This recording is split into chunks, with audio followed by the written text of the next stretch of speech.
lifting my hammer. It's his time to die. I carry out orders without asking why. Gripping that hammer tight in my right hand. Each strike on the nails would ring through the land, driving them through.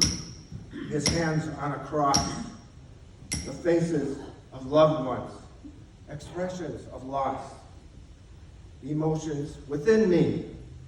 My thoughts, they would flood.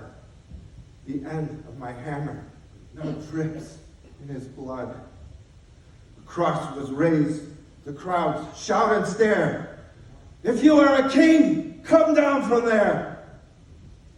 He glanced down at me with eyes full of love, then said, "It is finished," to a Father above. I was able to hold my feelings inside until that moment when Jesus had died. It's then that I realized what I had just done.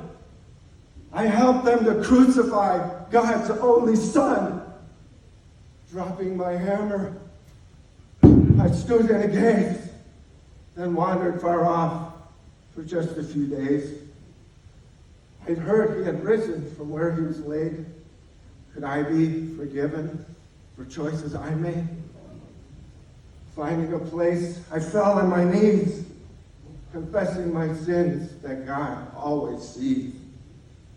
The blood I had taken from Jesus that day was how the Lord cleansed all my sin away. Through Christ alone I've now been found. To him I am forever bound. From a darkened path of sin I did trod, to Jesus the Christ, the Son of God.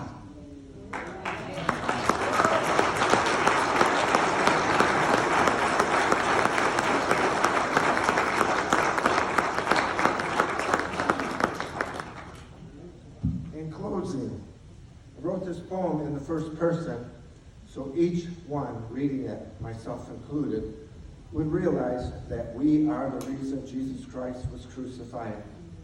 The picture in the poem is that any one of us may as well be holding that hammer and driving those nails because our sin contributed to why Jesus went to the cross. We are why Jesus paid with his blood, and each blow of the hammer impacting those nails echoed that his forgiveness was on the way. Such an incredible sacrifice for you and for me. If you have not been washed by the blood of the Lamb, let today be your day of salvation. Thank you very much.